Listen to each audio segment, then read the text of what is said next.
আসসালামু আলাইকুম। Welcome back to my channel cooking by Zohra. আশা করছি সবাই অনেক বেশি ভালো আছেন। আজ আবারও হাজির হয়ে গেলাম সকাল বিকালের নাস্তার রেসিপি নিয়ে। আজকে আমি আপনাদেরকে গ্যাসের চুলায় আটা দিয়ে নরম ফুলকো নান রুটি তৈরি করে দেখাবো। এটা তৈরি করা খুবই সহজ, যে কেউ এটি সহজেই তৈরি করে নিতে পারবেন। এটি সারা দিন ধরে নরম থাকবে, শক্ত হয়ে যাবে না। এই নান রুটি যে কোনো কিছুর সাথেই খাওয়া যাবে। এটি মাংস, নেহারি সব কিছুর সাথে পুরো জমে যাবে। আশা করছি আমার আজকের নান রুটির রেসিপিটি সবার কাছেই ভালো লাগবে। তো চলুন চলে যাই মূল রেসিপিতে। প্রথমে একটি মিক্সিং বোলে 3 কাপ আটা নিয়ে নিচ্ছি। আপনারা চাইলে আটার পরিবর্তে ময়দাটাও নিতে পারেন। দিয়ে দিচ্ছি স্বাদমতো লবণ, 1 টেবিল চামচ পরিমাণ চিনি দিয়ে দিচ্ছি, ইস্ট দিয়ে দিচ্ছি 1 টেবিল চামচ পরিমাণ। এখন শুকনো উপকরণগুলো একসাথে ভালোভাবে মিশিয়ে নিচ্ছি। সয়াবিন তেল দিয়ে দিচ্ছি 2 টেবিল চামচ পরিমাণ।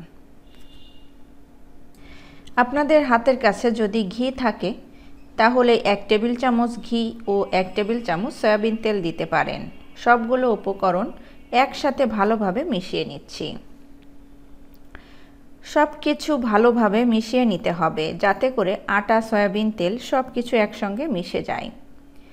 এই কাজটি একটু সময় নিয়ে ধৈর্য সহকারে করতে হবে।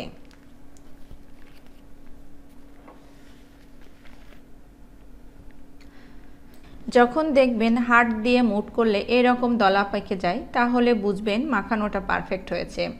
তারপর এর মধ্যে কুসুম গরম দুধ অল্প অল্প করে দিয়ে মিশিয়ে একটা ডো বানিয়ে নিতে হবে।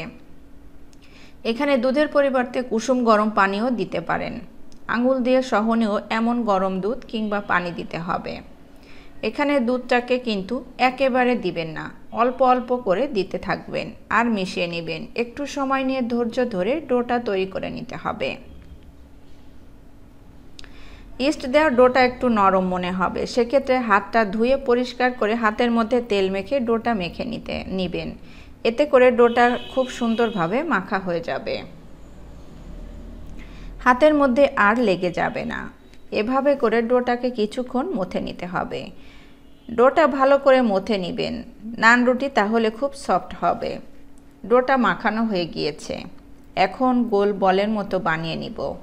তারপর এর উপরে তেল মেখে নেবেন, এতে করে ডোটা ড্রাই হয়ে যাবে না। এরপর ঢাকনা দিয়ে ঢেকে রেস্টে রেখে দিব আধা ঘন্টার জন্য। তারপর গরম স্থানে রেখে দিবেন। এটিকে আমি চুলার পাশে রেখে দিব। এতে করে ডোটা ফুলে দ্বিগুণ হয়ে যাবে। ঠিক আধা ঘন্টা পর ঢাকনা সরিয়ে দিচ্ছি। দেখুন ফুলে দ্বিগুণ হয়ে গিয়েছে। এখন হাত দিয়ে বাতাস বের করে নিব। এই পর্যায়ে ডোটাকে খুব বেশি মথা যাবে না। তারপর রুটি বেলা পিঁড়ির উপরে নিয়ে রোলের মতো করে বানিয়ে নিচ্ছি। এরপর সমান 7 ভাগে ভাগ করে নিব।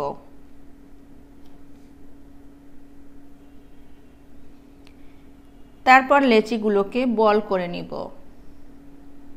দেখুন এরকম করে বল করে নিতে হবে। এই বলগুলো মিক্সিং বোলে নিয়ে ঢাকনা দিয়ে ঢেকে রাখব। এর থেকে একটি বল নিয়ে একটি করে রুটি বানিয়ে নিব এবং সাথে সাথে সেঁকে নিব। উপরে আটা ছিটিয়ে আলতো হাতে রুটি বানিয়ে নিব। রুটিটা আলতো হাতে মিডিয়াম সাইজের বেলে নিব।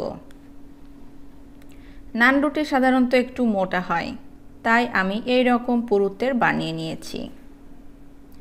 একটা একটা করে বানাবো আর সাথে সাথে সেঁকে নিব। সেজন্য মিডিয়াম আঁচে তাওয়াটাকে গরম করে নিতে হবে।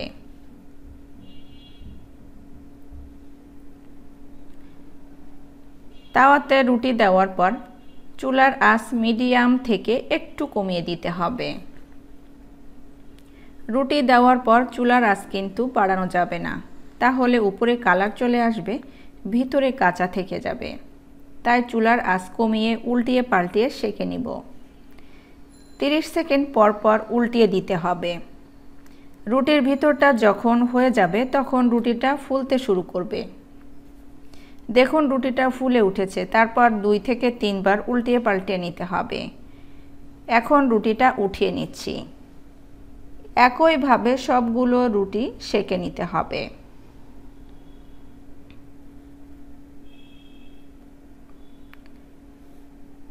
সবগুলো রুটি তৈরি করে নিয়েছি। দেখুন রুটিগুলো কতটা লোভনীয় হয়েছে, খেতেও কিন্তু অনেক বেশি মজার হয়েছে। এটি গরুর মাংস, নেহারি, সবজি, ডাল, ভাজি, এমনকি চায়ের সাথেও খাওয়া যাবে। আশা করছি আমার এই সহজ রেসিপিটি আপনাদের কাছে অনেক বেশি ভালো লেগেছে। রেসিপিটি ভালো লাগলে লাইক, কমেন্টস এবং শেয়ার করতে ভুলবেন না। সেই সাথে আমার চ্যানেলটাকে সাবস্ক্রাইব করে রাখবেন। আর আপনারা যারা আমার ফেসবুক পেজ থেকে দেখছেন, লাইক এবং ফলো দিয়ে না রাখলে প্লিজ লাইক এবং ফলো দিয়ে রাখবেন, তাহলে আমার কোনো ভিডিও আপলোড করার সঙ্গে সঙ্গে নোটিফিকেশন আপনাদের কাছে পৌঁছে যাবে। ভালো থাকবেন সবাই। আজকে এখানে বিদায় নিচ্ছি। পরবর্তী রেসিপি দেখার আমন্ত্রণ জানাচ্ছি। আল্লাহ হাফেজ।